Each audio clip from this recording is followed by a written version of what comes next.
Bismillahirrahmanirrahim. Assalamualaikum warahmatullahi wabarakatuh. Bagi kakak soleh semuanya, pagi ini kita akan coba dengan buku. Jadi ke depannya kita belajar menggunakan tematik jilid 4E ya.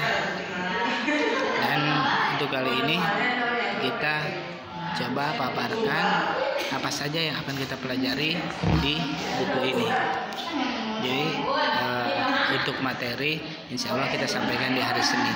Sekarang hanya ingin coba petakan dulu aja apa saja nanti yang akan kita pelajari, insya Allah untuk 1 bulan ke depan. Jadi kita bisa selesaikan buku ini dalam jangka waktu 1 bulan ya, tentunya dengan capaian yang maksimal. Ilmunya dapat, bukunya selesai gitu ya, tamatnya dapat gitu ya.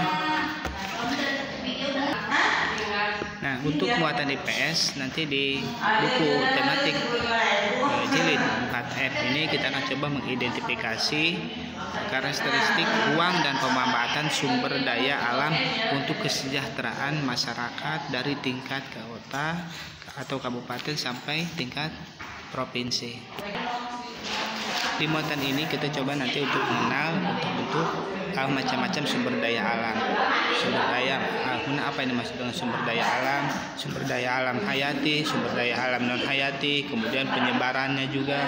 Dan apa yang dimaksud dengan persebaran sumber daya alam?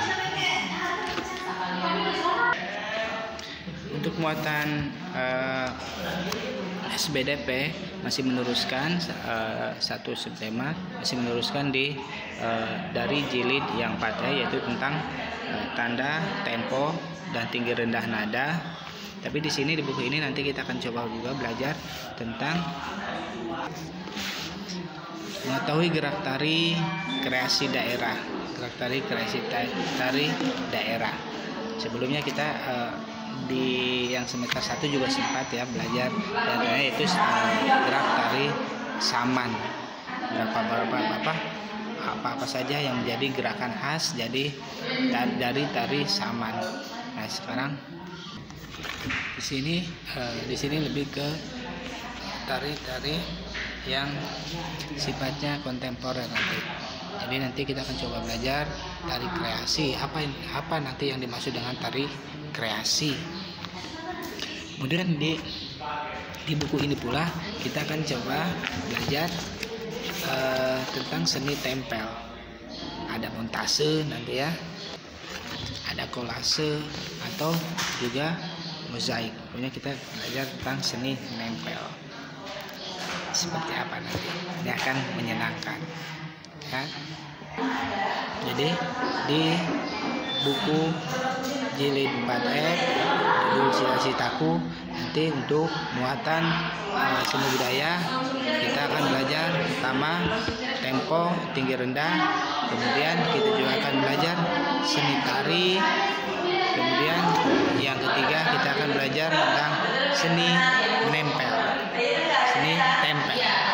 Kemudian kakak soleh semuanya, untuk muatan PKN kita akan belajar menjelaskan nanti manfaat keberagaman karakteristik individu dalam kehidupan sehari-hari. Nanti kita akan coba mengenal beberapa karakter yang menjadi khas dari individu. Kemudian apa yang mereka inginkan atau cita-cita. Nah, termasuk di dalam nanti apa yang dimaksud dengan cita-cita.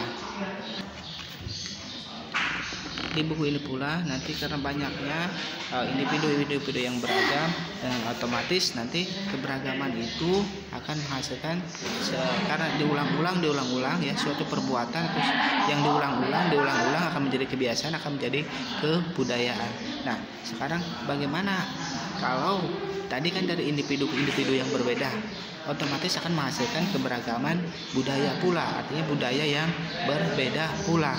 Nanti akan kita coba lihat, akan kita coba kenali yang seperti apa saja, atau kita akan coba lihat juga sisi menarik dari keanekaragaman budaya yang tersebar di Nusantara ini. tentunya akan kita dapati bahwa kebudayaan, misalkan kebudayaan daerah pesisir dan kebudayaan daerah yang di pegunungan akan berbeda. Kebudayaan daerah Sunda, suku Sunda tentunya akan berbeda dengan kebudayaan dari suku Dayak, karena nanti kita coba lihat bahwa letak geografis pun akan mempengaruhi kebudayaan, keanekaragaman budaya. Nah, di buku ini pula nanti dari muatan PKN kita akan coba belajar juga tadi dari karakteristik tiap individu yang berbeda menghasilkan keanekaragaman yang berbeda, keanekaragaman budaya yang berbeda.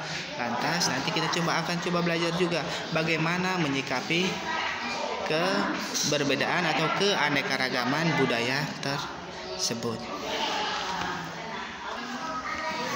Dan untuk muatan bahasa Indonesia, kalau di buku sebelumnya kita lebih banyak belajar tentang bagaimana cara menggali informasi dari teks non-fiksi. Sekarang kita akan yang menjadi sumber pembahasan kita yaitu tentang puisi. Jadi nanti kita coba akan mempelajari bagaimana cara menggali isi dan amanat puisi yang disajikan secara lisan dan tulis dengan tujuan untuk kesenangan.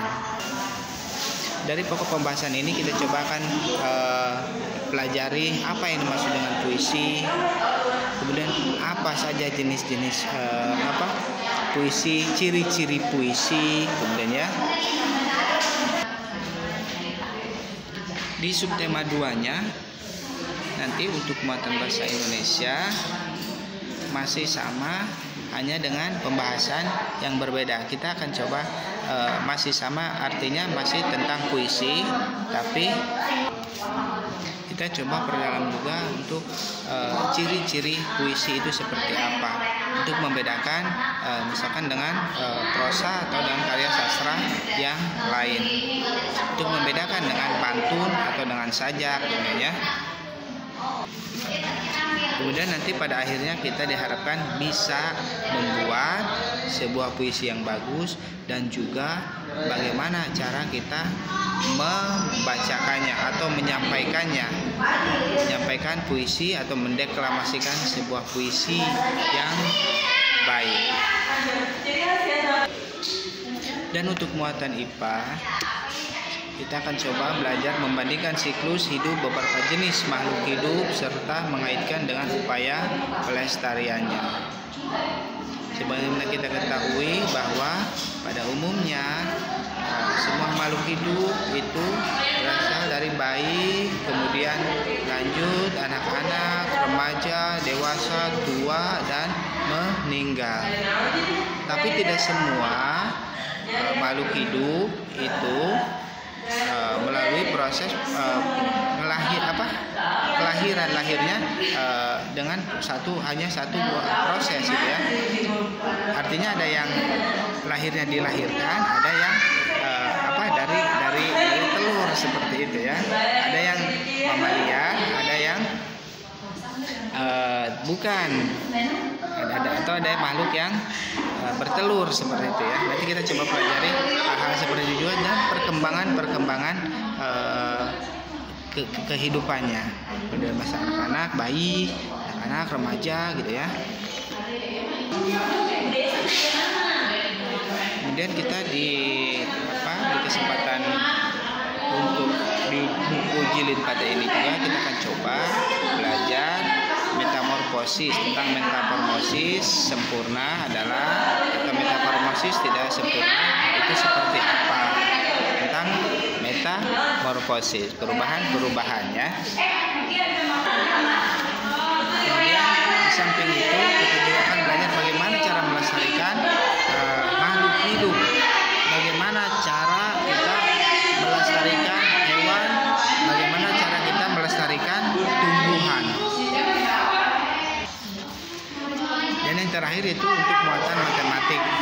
Untuk muatan matematik di sini kita untuk pertemuan pertama, untuk subtema pertama nanti kita akan coba menjelaskan faktor dan kelipatan suatu bilangan, kemudian menjelaskan tentang bilangan prima.